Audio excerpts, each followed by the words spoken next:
Hey guys, welcome back to another review, and today I'll be taking a look at the Transformers Studio Series 86 DINOBOT SLUG with DINOBOT Wiki. So, first we'll take a quick look at the packaging, if I can grab it. Here it is, and you get a nice picture of SLUG in his Dino mode right here. And on this side is that same kind of picture. And on the front, you got DINOBOT SLUG and DINOBOT Wiki. And on this side, more of that artwork. Excuse me. And on the back of the packaging, you have your product shots, robot mode, Dino mode, Daniel, and you do have your box insert, the display piece. But for the packaging, that is about all there is to talk about. So here is SLUG, or Slag. I call him Slag. You're welcome to call him Slug, but I'm gonna call him Slag because that's what I grew up with, and personally I prefer that name. But here he is in his dinosaur mode, and I really like it. I think it looks very good. I love the fact that he's bulky and beefy, and I like how, he was like that in G1, and they carried it over to the toy here, so very, very happy and glad they were able to do that.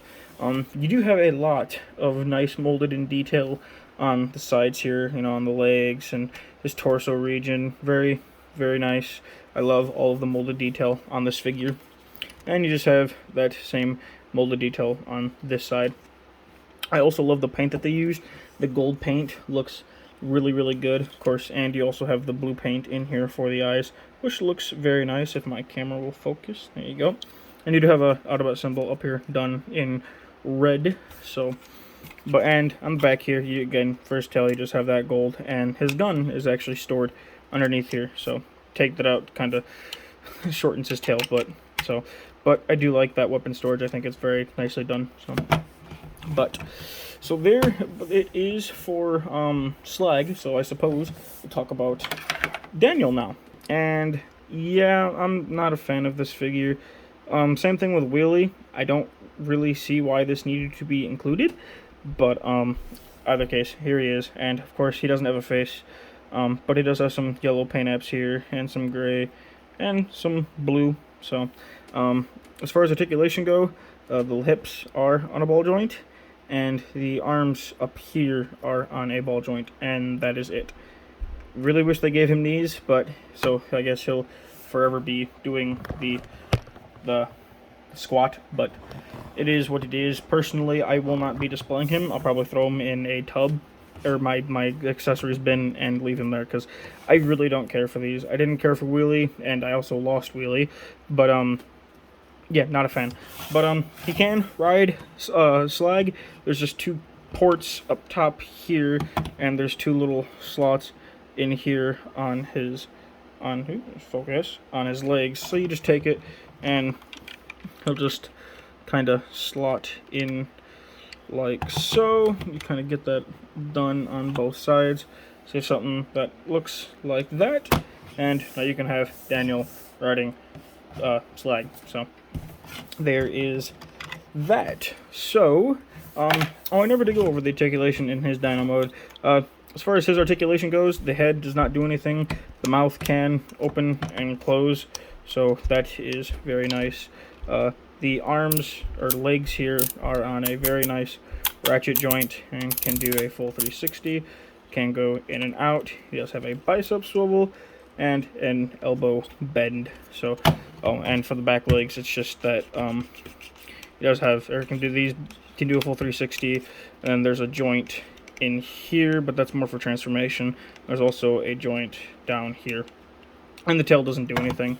So, as far as effects parts go, he does have a port in his mouth here, and I found it best that the Omega Supreme parts work the best. Specifically these two right here. I found that these work best because if you look inside here, there's not much room to plug them in, so kind of gotta fight with it a little bit, and you see how that kind of bumps into it. But these parts right here are pretty good with staying on and kind of looking straight. So, but you can plug some blast effect parts into his mouth if you wish. So I'll get all this back together. So that's about it for Dino mode. So I suppose we'll get down to his transformation. So first thing I do is just kind of close his mouth up and come back here and remove his gun. Get that and put that off to the side. Now what I like to do is take his feet here and fold them up, and then fold these sections up into the hip. So fold this section, fold that up, fold that section up, like so. And then you want to come to these side panels here and untab them and bring them up. And you want to come back here to the tail, and it's pegged into the front of his feet here. You want to take this whole section, untab it, and bring it up, and this will kind of all be his. Oops. And these pieces love to pop off on my figure, but get that and plug that back in. But you do want to lift this whole back section up like so, and get that out of the way. Now you can come to the legs here and bring them down, which are on nice ratchet joints for the most part, but I'll get into that. But you want to bring his legs down, kind of straighten them out, and then you can rotate his hips around like so. And I'm gonna raise the camera up just a little bit. So you have that all done. Now you want to come to this section in here and lift this piece up, which will allow you to rotate this section back, and then you just kind of want to push it so that this section is all the way up at the top. Close that section up, and there you have a leg all done. Do the same thing on this side. Just come to the back here, flip this section up, rotate this section to the other side, lift that up, and bring that down, and there you have his legs all done.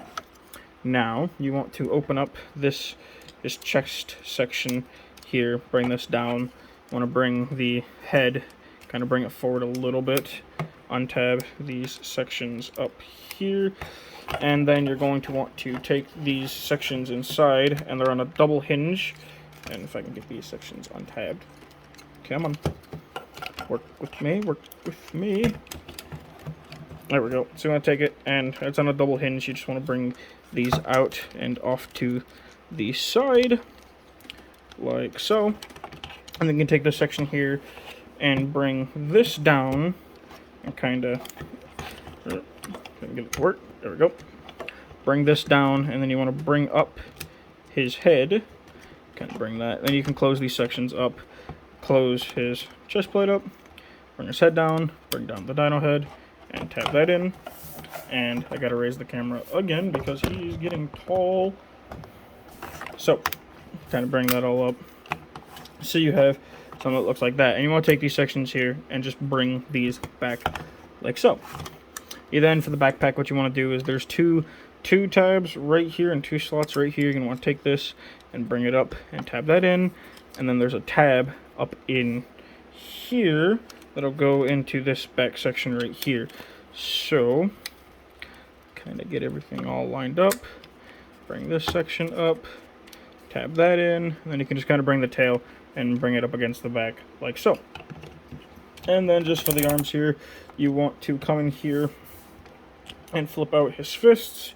They will tab in, and then you want to rotate them around so that they're facing the correct way. And do the same thing on this side, kind of bring his hand out like so. Tab that in, rotate the fist around, and let me get him all situated. There you have DINOBOT SLUG, or SLAG, in his robot mode. And I think he looks really good. I absolutely love the way that he turned out.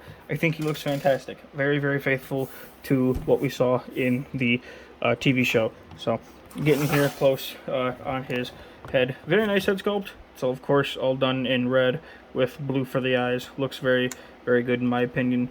Love the Autobot symbol up on the front here. Looks very nice. And, of course, you do have that blue and green detail down here. Got some nice gold detail for the feet here.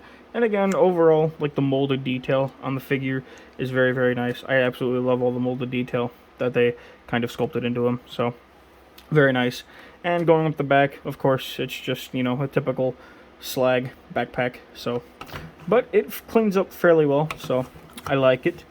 As far as articulation goes, he does have a ball joint at the head, and this panel does not tab in, so it likes to kind of droop down, unfortunately, but he does have a ball joint at the head, so you kind of get full range of movement there.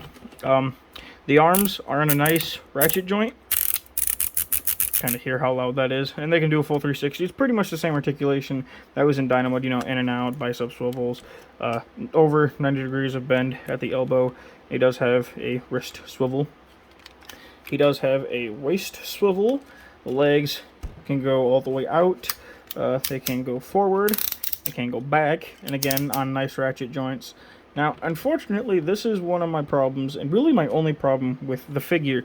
The ratchet joint at the knee. So he's got a double jointed knee, so you can kind of get, you know, almost a full range. There's a joint in up here, which is mainly for the transformation. Then he's got this joint down here. Well, the top joint is really tight, which is nice, but the bottom joint, specifically on this leg, is very loose on my copy. I mean, it is. I'm just holding him straight up, and he's falling back. So, and I tried tightening that screw right there, and that didn't work. So, I don't know if that is, and the backpack came untabbed, which is another. See, I told you these panels, they love to pop off. Not a fan of that, but also the backpack doesn't like to stay pegged in, and I don't know if that is just my. This is really frustrating. I don't know if it's just my figure, or if I just got, you know, the bad one of the bunch, but his backpack does not like to stay together, and his legs, or that knee joint, is very, very loose, which sucks, because the overall look and the feel of all the other joints is very nice, but that knees and the knees and the backpack, that just, oh, it bugs me so much. But he does have a thigh swivel, again, the knee joints, and he does have a full range of ankle tilt, so he's pretty poseable, which is very nice. You know, kind of your standard posability. As far as his gun goes, here is his gun. We'll finally take a look at this, and you can see all the nice molded detail. I do have some the paint is chipped a little bit, but no big deal. But you can see it's kind of done in like that grayish color. So, and he can hold that. It's just like a regular gun, and of course the gun is Blush compatible or Blastafox compatible. So, plug that in and call that good. So, get all that out of the way. And you can take Daniel if you wish, and he does have ports up here on his shoulder, and you will just plug in. There's a little peg at the bottom here, and you can just take him and plug him on like so, and have him sit on his shoulder. So, get him out of here. So, for comparison, let me bring that down a little bit to kind of straighten him out. Here he is with Earthrise Prime, kind of get a sense of how he scales with him. Here is Kingdom Rodimus Prime, so see how he looks with him. And of course, here he is with his buddy Grimlock. So they do look very, very good together, and I'm very, very pleased, and I'm really hoping that Hasbro follows through and gives us the rest of the Dinobots. Between the two figures, I would like him more if he didn't have the issues that I stated, but because of those issues, I like Grimlock more, just because he's more solid. But I do like his transformation more, just because it's kind of more involved. But as like the feel of the figure, you know, with that knee and the backpack, at least again on my copy, not liking to stay together, makes me kind of like Grimlock a little more. But they're both very solid figures, or very good figures. So there is that. So as far as SLUG goes, or SLUG, I do like him. I think he, overall, besides maybe the QC issues that I happen to have, I think he's a very solid figure. I love how the Dinobot mode looks. I think he looks very, very, you know, like I said, very chunky and kind of bulky as he should be. So I love that. And I think the robot mode looks great too. I love all of the molded detail and the paint apps and whatnot. So again, it's just with my copy, you know, the knee kind of sucks. But very, very happy with how this figure turned out for the most part. So I do highly recommend it if you can find one, and you know, if you already have Grimlock, I would definitely say pick them up. So that's gonna be all it for the review. So I hope you guys enjoyed. Thank you for watching, and have a good one.